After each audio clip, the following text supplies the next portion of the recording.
नमस्कार भक्तों, जय श्री कृष्णा। राधे राधे। जय प्रेमानंद महाराज की भक्तों।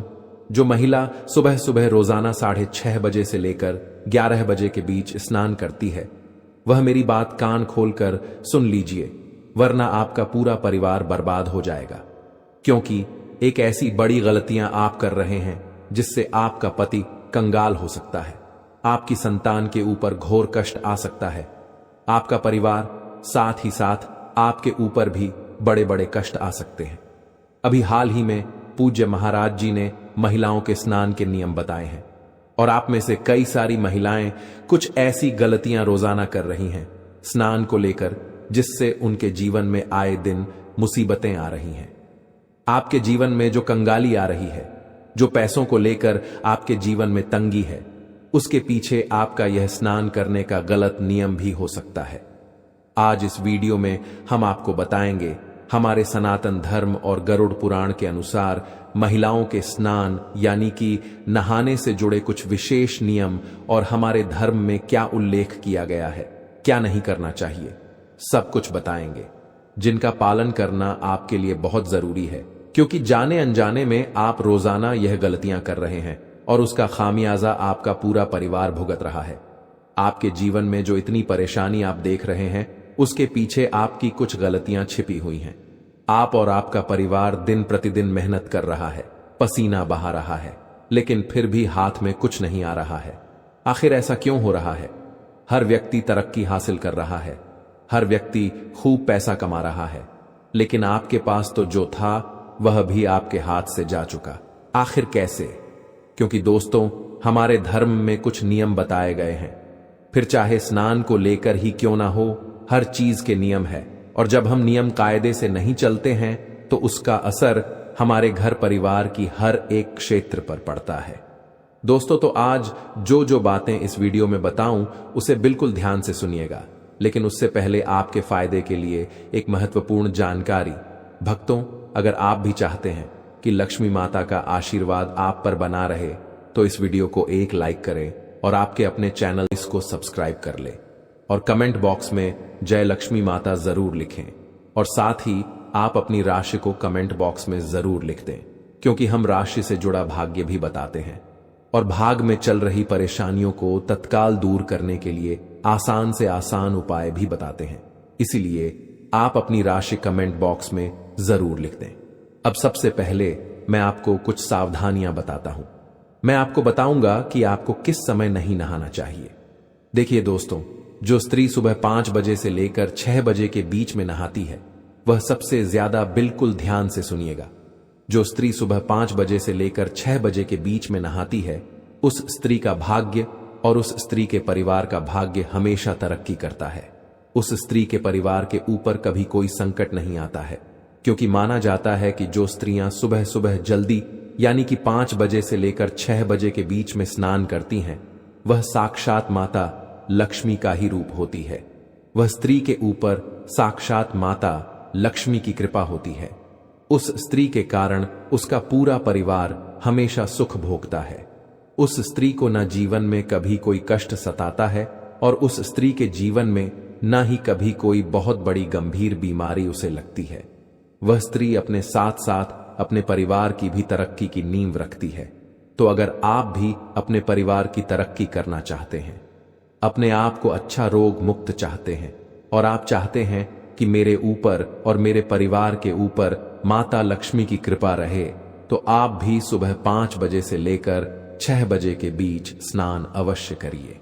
लेकिन दोस्तों, अक्सर देखा जाता है कि आजकल की महिलाएं सुबह जल्दी नहीं उठ पाती हैं, तो सुबह 5 बजे से लेकर 6 बजे के बीच नहाना तो बहुत दूर की बात है। वहीं अगर आप सुबह सुबह 6 बजे से लेकर 7 बजे के बीच नहाती हैं, तो इसमें आपको केवल एक छोटा सा उपाय करना चाहिए। अगर आप सुबह 6 बजे से लेकर 7 बजे के बीच नहाती हैं, तो आपके ऊपर माता पार्वती की कृपा बनी रहती है। यह समय अंतराल दोस्तों, ब्रह्मांड की सारी शक्तियां जागृत होती हैं। इस समय अंतराल में दोस्तों, शरीर की ऊर्जा भी चरम पर होती है।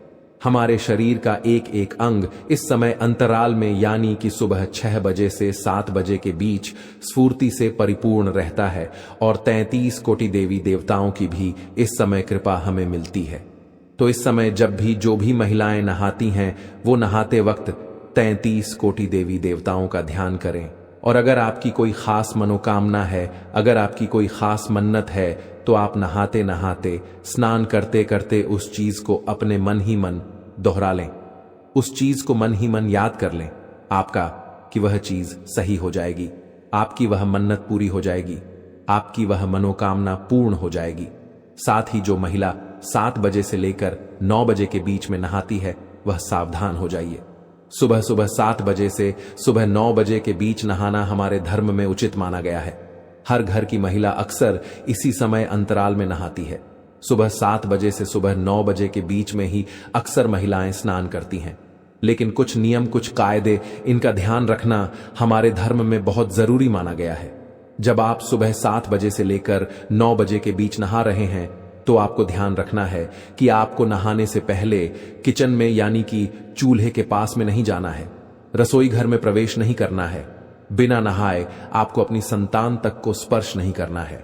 अगर संतान छोटी है तो चलेगा, लेकिन बड़ी संतान को स्पर्श तक नहीं करना है। साथ ही भगवान को दूर से ही नमन कर लें और स्नान करने के पश्चात ही भगवान का सबसे पहले नाम लेकर आप रसोई घर में जा सकती हैं। लेकिन स्नान करने से पहले आपको इस बात का ध्यान रखना है कि जो भी महिला सुबह 7 बजे से 9 बजे के बीच नहाती है, यह समय भी काफी अच्छा समय होता है। इस समय में दोस्तों देवाधिदेव महादेव का आशीर्वाद आपको मिलता है। इस समय अगर आप स्नान करती हैं तो आप अपने शरीर की थकान तो उतारती ही हैं, साथ ही आप नियमों के अनुसार अपने धर्म का पालन भी कर रही हैं। लेकिन इससे ज्यादा आपको देरी नहीं करनी चाहिए। जो महिला सुबह 9 बजे के बाद अगर नहाती है तो अपने हाथों से अपना नसीहत खराब करती है। सुबह 9 बजे के बाद नहाने वाली महिलाएं सबसे ज्यादा सावधान रहें। जो महिला सुबह 9 बजे के बाद नहाती है वह महिला के जीवन में बहुत कष्ट आते हैं। उस महिला के जीवन में अक्सर बीमारियां आती रहती हैं। वह महिला अक्सर बीमार होती रहती हैं।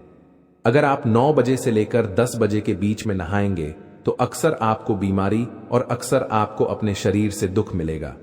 अक्सर आपको अस्पताल जाना पड़ेगा। अगर आपको अपने शरीर को स्वस्थ रखना है तो जल्दी नहाने की कोशिश करें।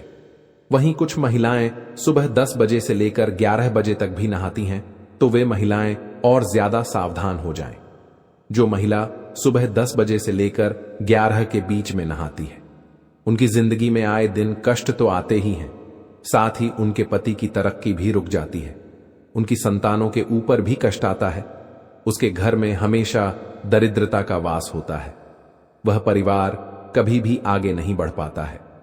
ऐसी स्त्रियां जहां होती हैं वहां का भाग्य हमेशा दुर्भाग्य नहीं रहता है। दोस्तों, पूज्य महाराज जी कहते हैं कि अगर आप सुबह 10 बजे के बाद नहा रहे हैं तो इसका मतलब यही है कि आप अपने परिवार में जितनी भी मुश्किलें आ रही हैं उसके पीछे की वजह केवल आप ही हैं। अगर आपके घर में गरीबी है, कंगाली है, आपका हर काम बार बार रुक रहा है, बीच में आपका हर काम रुक जाता है, तो समझ जाना कि आपके इस आदत से ही यह सब हो रहा है। साथ ही जो महिला दिन में नहाती हैं, इस बात का और ध्यान रख लें कि जो महिला दिन में नहाती है उसके घर में कभी भी देवी देवताओं की कृपा नहीं रहती। जो महिला दिन में स्नान करती है उस महिला के घर में हमेशा बुरी शक्तियों का वास रहता है। उस घर की नकारात्मक शक्तियां हमेशा हावी उसी के ऊपर रहेगी। ऐसी महिलाओं के ऊपर भी नकारात्मक शक्तियां हावी होती हैं। अक्सर देखा जाता है कि ऐसी महिलाओं के ऊपर भूत प्रेत पिशाच बहुत जल्दी हावी हो जाते हैं। तो अगर आप दिन में नहाती हैं यानी कि 12 बजे के बाद नहाती हैं तो आपको बहुत ज्यादा सावधान रहना है। आपको अपना नियम बदलना ही पड़ेगा।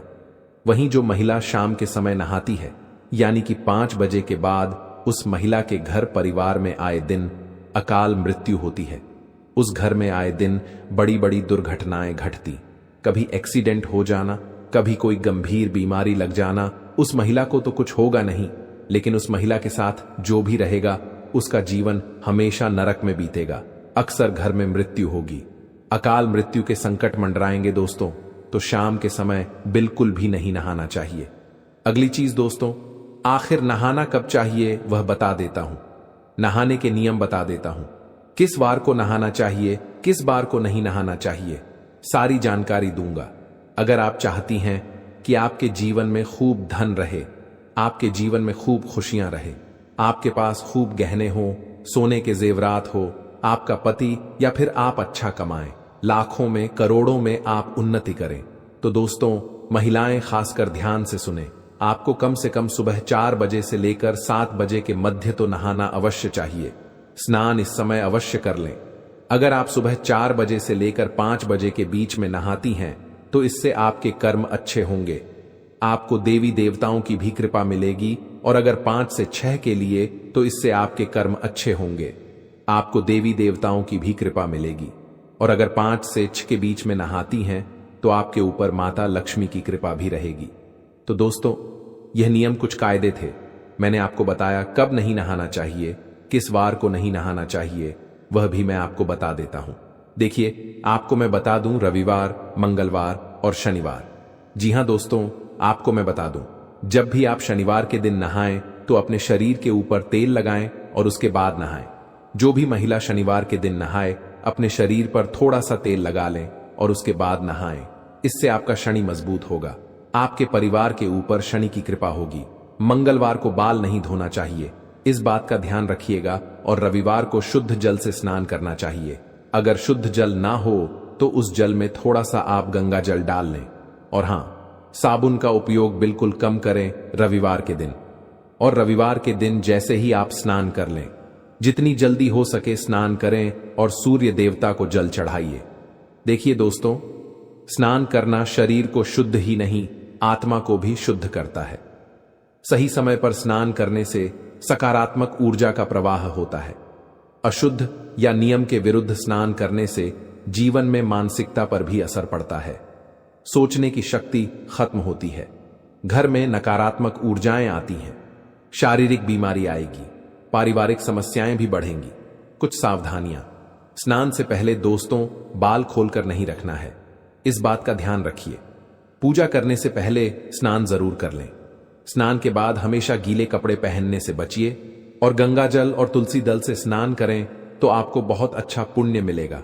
और साथ ही स्नान के बाद तुरंत भगवान को प्रणाम करें, भगवान की पूजा करने जाएं। स्नान के तुरंत बाद ही पूजा करना चाहिए।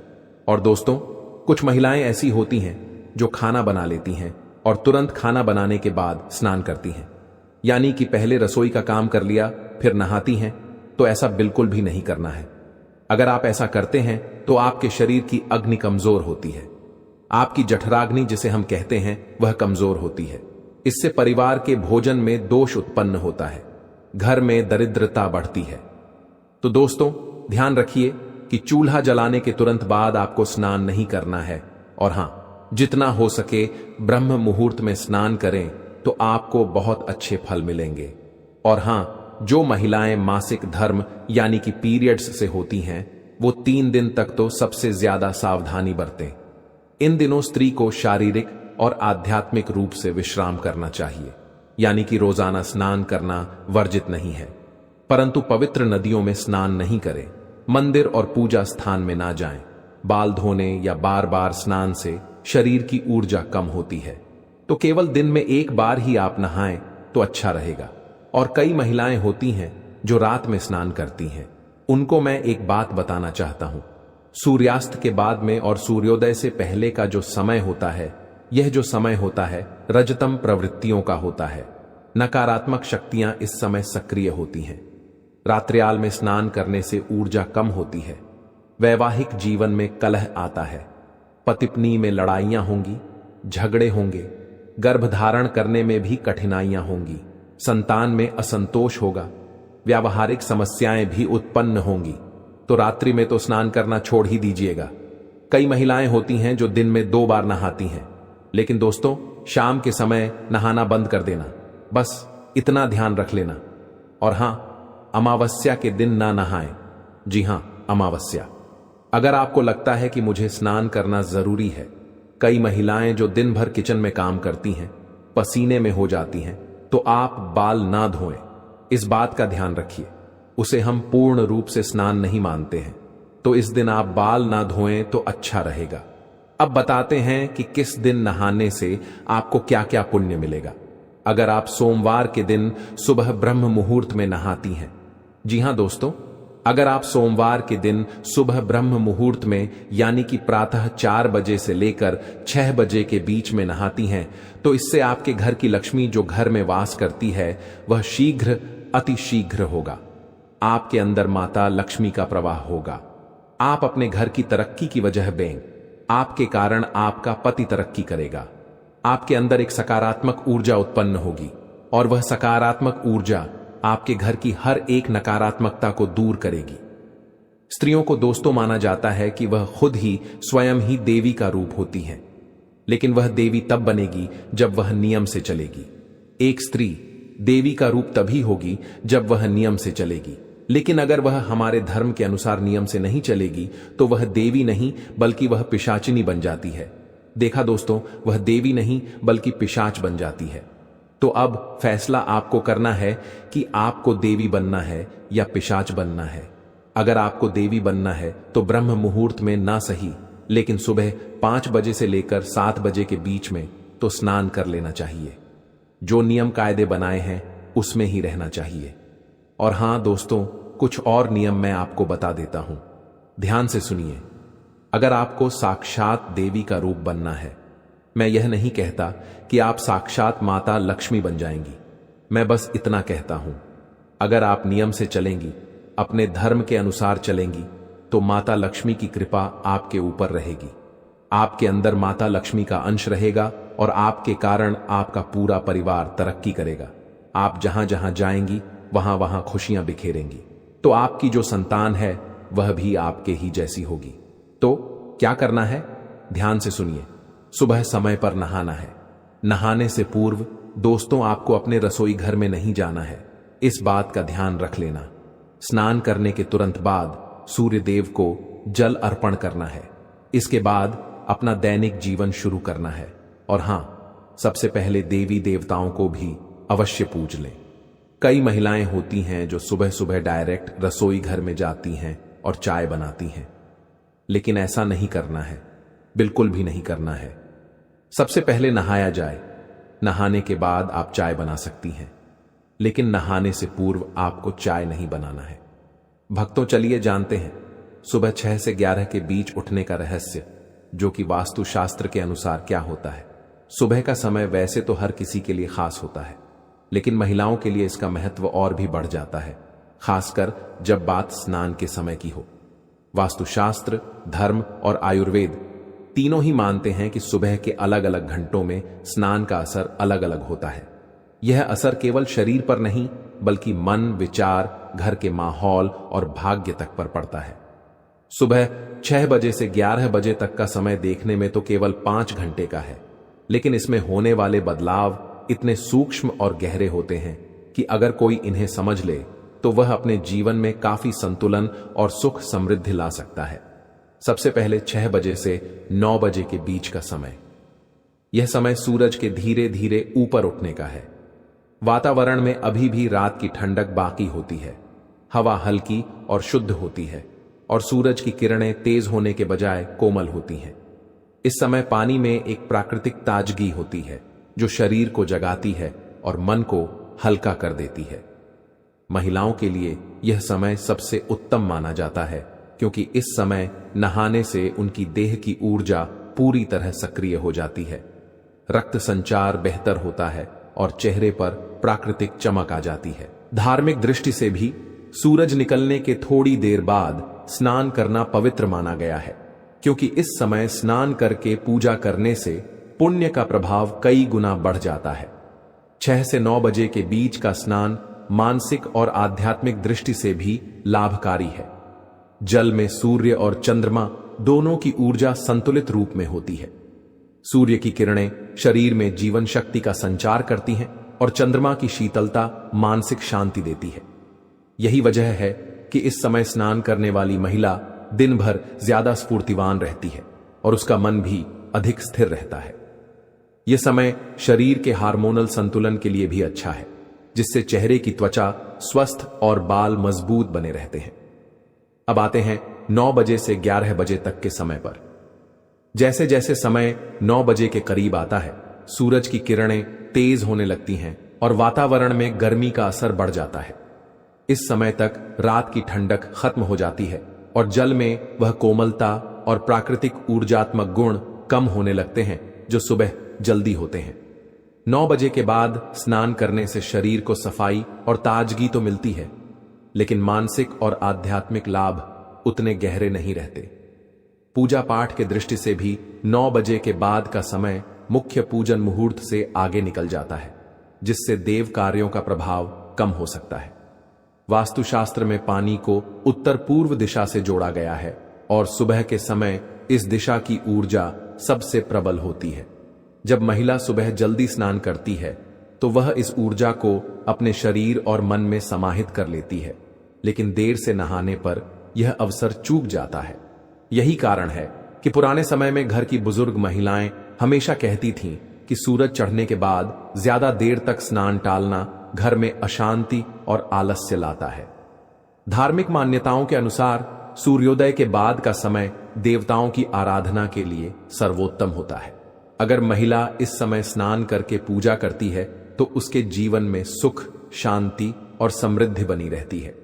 लेकिन अगर स्नान देर से होता है तो पूजा का प्रभाव आधा रह जाता है और मन में एक तरह की भारीपन की भावना बनी रहती है। यह केवल आस्था की बात नहीं है, बल्कि जल, सूर्य और शरीर के प्राकृतिक संतुलन का विज्ञान भी है।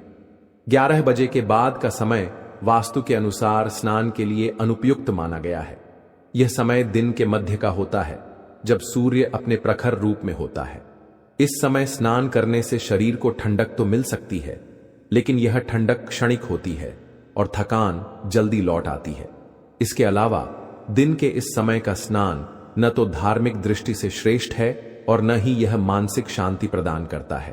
भक्तों, आज हम आपको बताएंगे कि पूजा में उपयोग किए जाने वाले दिए और मंदिर की घंटी से जुड़ी कुछ महत्वपूर्ण बातें, जिनका सही तरह से पालन करने से आपकी पूजा का फल कई गुना बढ़ सकता है। अक्सर लोग इन छोटी छोटी बातों को नजरअंदाज कर देते हैं, जिससे पूजा का पूरा लाभ नहीं मिल पाता। तो आइए जानते हैं कि दिए और घंटी का सही उपयोग कैसे करें। सबसे पहले बात करते हैं मिट्टी के दिए की। जब भी कोई बड़ा त्योहार आता है, खासकर दिवाली, नवरात्रि या किसी विशेष पूजा अनुष्ठान का आयोजन होता है, तब मिट्टी के दिए जलाने की परंपरा होती है। यह बहुत ही शुभ माना जाता है। घर के मंदिर में या दरवाजे के पास इसे जलाने से घर में सकारात्मक ऊर्जा बनी रहती है। मिट्टी का दिया शुभता का प्रतीक माना गया है और इसका उपयोग करने से किसी भी प्रकार का वास्तु दोष नहीं होता। लेकिन मंदिर में इसके उपयोग से जुड़ा एक विशेष नियम है, जिसे बहुत कम लोग जानते हैं। मिट्टी के दिए को केवल एक बार जलाने के बाद दोबारा मंदिर में नहीं रखना चाहिए। हर बार नया मिट्टी का दिया जलाना ही शुभ माना गया है। ऐसा करने से घर में सुख समृद्धि बनी रहती है और देवी देवताओं की कृपा प्राप्त होती है। अब बात करते हैं धातु के दियों की। आपने देखा होगा कि कई लोग पूजा में पीतल या तांबे के दियों का उपयोग करते हैं। ये दिए न सिर्फ दिखने में सुंदर लगते हैं, बल्कि इनका धार्मिक महत्व भी बहुत ज्यादा है। अगर आप भी धातु के दिए का उपयोग करते हैं तो इसकी शुद्धता बनाए रखना बेहद जरूरी है। पूजा में उपयोग किए जाने वाले किसी भी चीज को अशुद्ध नहीं रखना चाहिए, खासकर दिया तो बिल्कुल भी नहीं। इसलिए इसे रोज साफ करना चाहिए। सबसे अच्छा तरीका है कि इसे गंगा जल से धोया जाए। गंगा जल से इसे शुद्ध करने से इसकी पवित्रता बनी रहती है और घर में सकारात्मक ऊर्जा का प्रवाह होता है। कई लोग इसे हफ्ते में 1 या 2 बार ही साफ करते हैं, लेकिन ऐसा करने से यह पूरी तरह से शुद्ध नहीं हो पाता। इसलिए इसे रोज धोने की आदत बनाएं।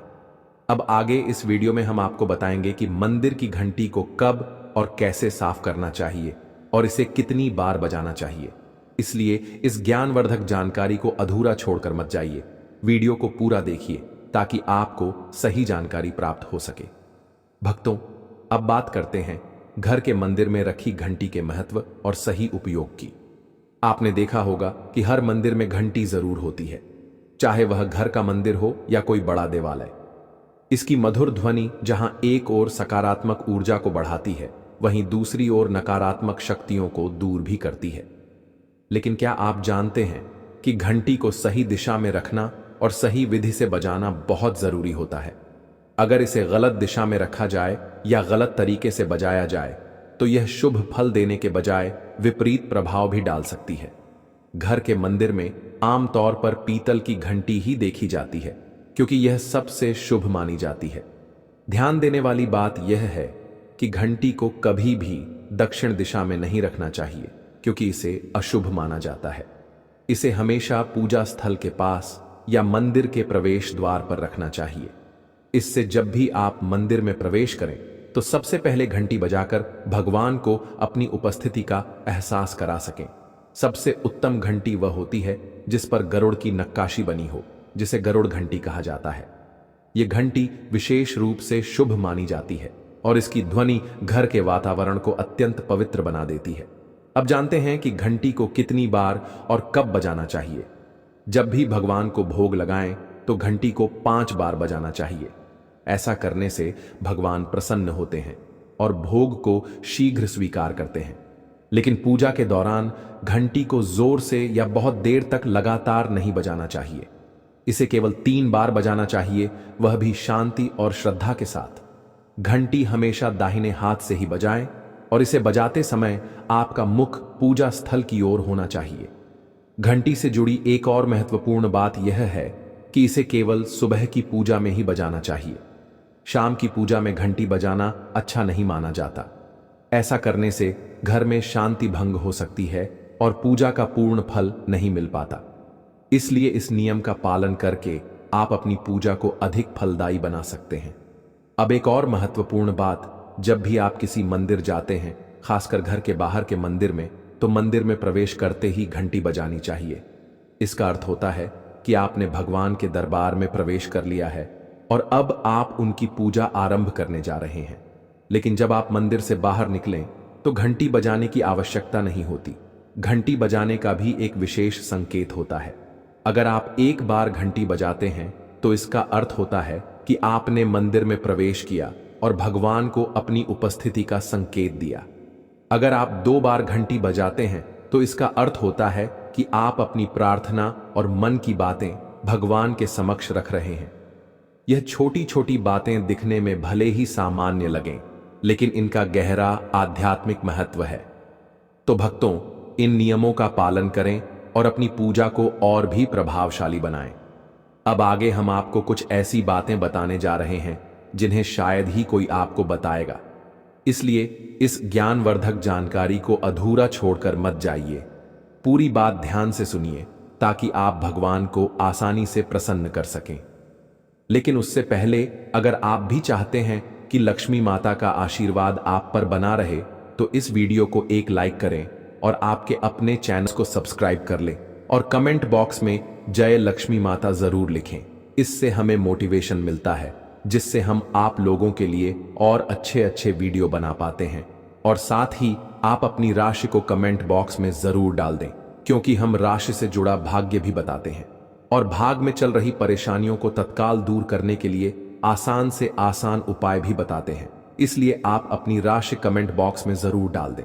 भक्तों, अब हम आपको बताने जा रहे हैं पूजा घर से जुड़े कुछ बेहद जरूरी नियम जिनका सही तरीके से पालन करने से आपकी पूजा का प्रभाव कई गुना बढ़ सकता है। कई लोग अनजाने में ऐसी गलतियां कर बैठते हैं जो पूजा का पूरा फल मिलने में रुकावट बन जाती हैं। अगर आप चाहते हैं कि आपकी भक्ति भगवान तक पहुंचे और घर में सुख समृद्धि बनी रहे तो इन बातों को जरूर ध्यान में रखें। सबसे पहली और महत्वपूर्ण बात यह है कि पूजा करते समय आपका मुख हमेशा पूर्व दिशा की ओर होना चाहिए। यह दिशा बहुत शुभ मानी जाती है क्योंकि इससे सकारात्मक ऊर्जा का प्रवाह बढ़ता है और पूजा का प्रभाव तेज होता है। हालांकि अगर किसी कारणवश पूर्व दिशा में बैठकर पूजा करना संभव न हो तो पश्चिम दिशा की ओर मुंह करके भी पूजा की जा सकती है, लेकिन सबसे उत्तम दिशा पूर्व ही मानी गई है। उत्तर दिशा में बैठकर भी पूजा की जा सकती है, लेकिन दक्षिण दिशा की ओर मुख करके पूजा करना वर्जित माना गया है। अब बात करते हैं पूजा घर की सही जगह की। घर की सीढ़ियों के पास या उनके नीचे पूजा स्थल बनाना अशुभ माना जाता है। इससे पूजा स्थल में नकारात्मक ऊर्जा का संचार हो सकता है जिससे घर में शांति भंग हो सकती है। इसलिए पूजा घर को हमेशा ऐसी जगह बनाएं जहां शांति बनी रहे और वहां कोई अव्यवस्था न हो। भगवान का आसन हमेशा ऊंचा होना चाहिए। इसका अर्थ यह है कि जहां आप बैठते हैं वहां से भगवान की मूर्ति कम से कम 10 इंच ऊंची होनी चाहिए। भगवान की प्रतिमा को सीधे जमीन पर रखना अशुभ माना जाता है। इससे न केवल पूजा का प्रभाव कम होता है, बल्कि घर की सकारात्मक ऊर्जा भी प्रभावित हो सकती है। ऊंचा आसन रखने से ऊर्जा का प्रवाह सही दिशा में होता है और पूजा स्थल में पवित्रता बनी रहती है। जब भी आप पूजा करें तो हमेशा किसी चटाई, आसन या कालीन पर बैठकर ही करें। यह न केवल आरामदायक होता है, बल्कि इससे आपकी एकाग्रता और श्रद्धा भी बढ़ती है। छोटे आसन पर बैठकर पूजा करना भी शुभ होता है, लेकिन ध्यान रहे कि आपका आसन भगवान के आसन से ऊंचा ना हो। ऐसा करने से पूजा का महत्व बढ़ता है और भगवान के प्रति श्रद्धा व सम्मान का भाव प्रकट होता है। अब एक और बेहद महत्वपूर्ण बात जो बहुत से लोग भूल जाते हैं, पूजा घर में कभी भी मुरझाए हुए या सूखे फूल नहीं रखने चाहिए। अगर फूल काले पड़ जाएं या सूख जाएं तो उन्हें तुरंत हटा देना चाहिए। ऐसे फूल पूजा में उपयोग करना अशुभ माना जाता है और यह नकारात्मक ऊर्जा को बढ़ा सकता है। जब भी फूल मुरझा जाएं तो उन्हें किसी पेड़ के नीचे डाल दें या मिट्टी में दबा दें। इससे घर की पवित्रता बनी रहती है और सकारात्मक ऊर्जा का प्रवाह बढ़ता है। अब आते हैं एक बेहद जरूरी सवाल पर, क्या सोने वाले कमरे में पूजा घर बनाया जा सकता है? अगर आपके पास अलग से पूजा घर बनाने की जगह नहीं है और आपको मजबूरी में अपने बेडरूम में ही मंदिर बनाना पड़ रहा है, तो एक विशेष नियम का पालन करना बहुत जरूरी है। रात के समय मंदिर को पर्दे या कपड़े से ढक देना चाहिए। ऐसा करने से वहां से निकलने वाली ऊर्जा आपकी नींद और मन को प्रभावित नहीं करती। भक्तों, यह छोटे छोटे नियम दिखने में साधारण लग सकते हैं, लेकिन इनका प्रभाव बहुत गहरा होता है। अगर आप इनका सही तरीके से पालन करते हैं तो न केवल आपकी पूजा सफल होगी, बल्कि आपके घर में सुख, शांति और समृद्धि भी बनी रहेगी। तो इन नियमों को अपनाइए और भगवान की कृपा हमेशा अपने जीवन में बनाए रखिए। भक्तों, सनातन परंपरा में पूजा का बहुत गहरा महत्व है और इसे सही विधि विधान से करने पर ही इसका संपूर्ण लाभ मिलता है। आज हम आपको कुछ खास बातें बताएंगे जिनका ध्यान रखना बहुत जरूरी है ताकि आपकी पूजा पूरी तरह फलदायी हो सके। सबसे पहली और महत्वपूर्ण बात यह है कि पूजा करते समय काले कपड़े पहनने से बचना चाहिए। ऐसा माना जाता है कि काला रंग नकारात्मक ऊर्जा को आकर्षित करता है, जिससे पूजा की शुद्धता प्रभावित हो सकती है। जब भी पूजा करें तो हल्के और शुभ रंग के वस्त्र पहने, जैसे सफेद, पीला, गुलाबी या लाल, ताकि मन शांत और सकारात्मक बना रहे। अब बात करते हैं घर के पूजा स्थल की। कई लोग घर में एक से ज्यादा देवी देवताओं की तस्वीरें या मूर्तियां रख लेते हैं, लेकिन यह सही नहीं है। पूजा स्थल में किसी भी देवी देवता की सिर्फ एक ही मूर्ति या तस्वीर होनी चाहिए। अगर एक से ज्यादा मूर्तियां या तस्वीरें होती हैं तो उनकी ऊर्जा आपस में टकरा सकती है, जिससे पूजा का प्रभाव कम हो सकता है। इसलिए भगवान की उपस्थिति को केंद्रित और प्रभावी बनाने के लिए केवल एक ही तस्वीर या मूर्ति रखें। शिवलिंग को घर में रखना बेहद शुभ माना जाता है, लेकिन इसे रखने के कुछ नियम भी हैं। शिवलिंग को हमेशा उत्तर या पूर्व दिशा में रखना चाहिए ताकि इसकी ऊर्जा पूरे घर में सकारात्मक प्रभाव डाल सके। साथ ही इसे किसी भी गंदे या ज्यादा हलचल वाले स्थान पर न रखें। अगर आप शिवलिंग की सही विधि से पूजा करते हैं तो घर में सुख, समृद्धि और शांति बनी रहती है। भगवान की मूर्तियों और तस्वीरों का विशेष ध्यान रखना चाहिए। अगर कोई मूर्ति या तस्वीर टूट जाती है तो उसे तुरंत पूजा स्थल से हटा देना चाहिए। टूटी हुई मूर्तियां घर में नकारात्मक प्रभाव डाल सकती हैं और पूजा का प्रभाव भी कम हो जाता है। ऐसी मूर्तियों का विधि विधान से सही स्थान पर विसर्जन करना ही उचित होता है। अब बात करते हैं उन चीजों की जो पूजा स्थल पर रखनी बहुत शुभ मानी जाती है। पूजा स्थल पर एक शंख जरूर होना चाहिए, क्योंकि शंख की ध्वनि से नकारात्मक ऊर्जा दूर होती है और घर में शुभता आती है। इसी तरह गोमती चक्र भी बहुत प्रभावी होता है, जो घर में सुख, समृद्धि और धन वृद्धि को आकर्षित करता है।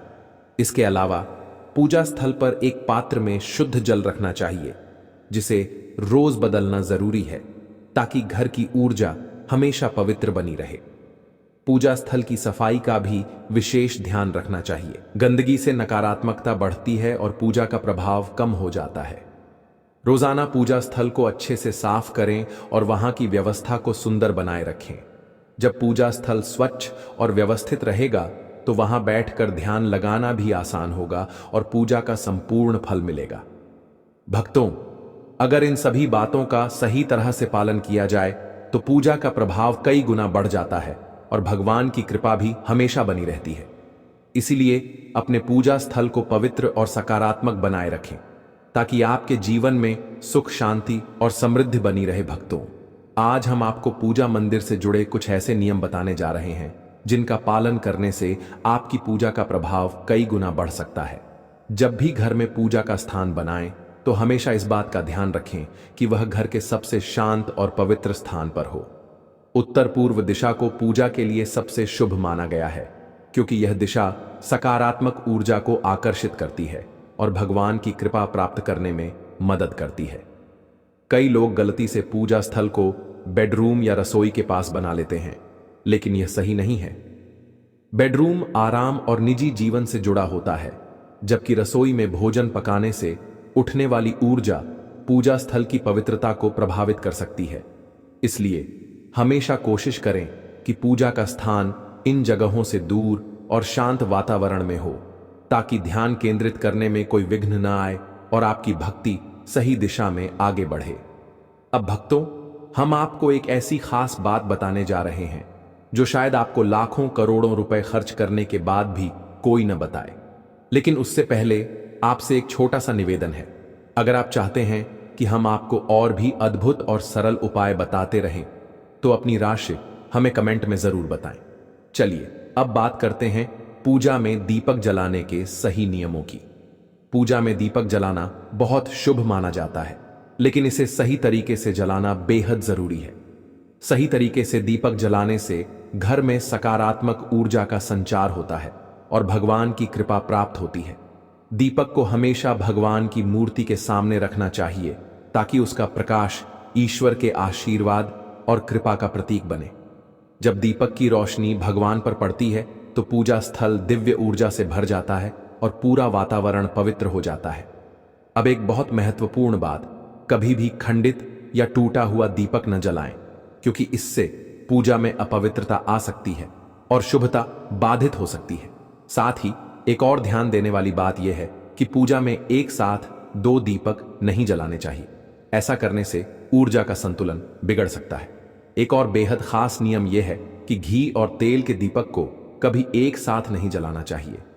घी और तेल की ऊर्जा अलग अलग होती है और अगर दोनों को एक साथ जलाया जाए तो पूजा की शक्ति प्रभावित हो सकती है। वास्तुशास्त्र के अनुसार अगर आप घी और तेल दोनों दीपक जलाना चाहते हैं तो उनका सही स्थान निर्धारित करें। घी का दीपक हमेशा बाईं ओर और तेल का दीपक दाईं ओर रखना चाहिए। इससे पूजा स्थल की ऊर्जा संतुलित रहती है और घर में सुख समृद्धि बनी रहती है।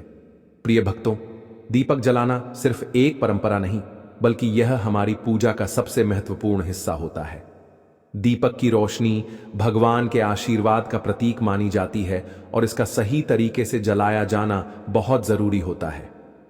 आज हम आपको दीपक जलाने के कुछ ऐसे नियम बताएंगे जिन्हें जानकर आप अपनी पूजा का प्रभाव कई गुना बढ़ा सकते हैं और अपने घर में सकारात्मक ऊर्जा को बनाए रख सकते हैं। सबसे पहले यह जानना जरूरी है कि दीपक को कहां रखना चाहिए और कहां नहीं। ज्योतिष शास्त्र के अनुसार दीपक को कभी भी पश्चिम दिशा में नहीं रखना चाहिए, क्योंकि यह दिशा नकारात्मक ऊर्जा को आकर्षित करती है और इससे पूजा का प्रभाव कम हो सकता है। दीपक को हमेशा उत्तर या पूर्व दिशा में रखना चाहिए, क्योंकि ये दिशाएं सकारात्मक ऊर्जा को बढ़ाती हैं और पूजा को फलदायी बनाती हैं। जब भी दीपक जलाएं तो उसकी बत्ती का मुंह पूर्व या उत्तर दिशा की ओर ही रखें। यह दिशा ऊर्जा को संतुलित रखती है और आपकी पूजा में दिव्यता और शक्ति का संचार करती है। एक और बहुत जरूरी बात यह है कि घी के दीपक में हमेशा रुई की बत्ती का उपयोग करें, जबकि तेल के दीपक में लाल मौली से बनी बत्ती का प्रयोग करें। रुई की बत्ती से दीपक की ज्योति स्थिर और साफ रहती है, जबकि लाल मौली वाली बत्ती वातावरण में सकारात्मक ऊर्जा का संचार करती है। नवरात्रि और विशेष पर्वों के दौरान दीपक जलाने के नियम और भी खास हो जाते हैं। माता लक्ष्मी और माता दुर्गा की पूजा में गोल बत्ती वाला दीपक जलाने से बचना चाहिए, क्योंकि यह अनिष्ट फल देने वाला माना जाता है। इसलिए हमेशा यह ध्यान रखें कि विशेष अवसरों पर दीपक का आकार और उसकी बत्ती सही हो, ताकि देवी देवताओं की कृपा प्राप्त हो सके। इसके अलावा घी का दीपक जलाने के तुरंत बाद तेल का दीपक न जलाएं। दोनों दीपकों के बीच थोड़ा अंतर रखें, ताकि ऊर्जा का संतुलन बना रहे और वातावरण शुद्ध बना रहे। दीपक जलाने का सही समय भी बहुत मायने रखता है। जब भी दीपक जलाएं तो यह ध्यान दें कि भगवान जागृत अवस्था में हो। सुबह और संध्या का समय पूजा और ध्यान के लिए सबसे उत्तम माना जाता है। सुबह पूजा के दौरान दीपक जलाने से दिन भर सकारात्मक ऊर्जा बनी रहती है, और संध्या आरती के समय दीपक जलाने से नकारात्मक शक्तियां दूर होती हैं। भक्तों, दीपक जलाने का महत्व सिर्फ धार्मिक दृष्टि से ही नहीं, बल्कि वास्तुशास्त्र और ज्योतिष शास्त्र में भी बहुत गहरा बताया गया है। दीपक की रोशनी घर में 7 चक्रों को संतुलित करती है, नकारात्मकता को समाप्त करती है और पूरे वातावरण को शुद्ध बनाती है। इससे न सिर्फ आपके घर की ऊर्जा बदलती है, बल्कि मानसिक शांति भी प्राप्त होती है। इसलिए जब भी दीपक जलाएं तो इन नियमों का पूरा ध्यान रखें। इससे आपकी पूजा और जीवन में भगवान की कृपा हमेशा बनी रहेगी, और आपके घर में सुख, समृद्धि और सकारात्मकता का प्रवाह निरंतर बना रहेगा।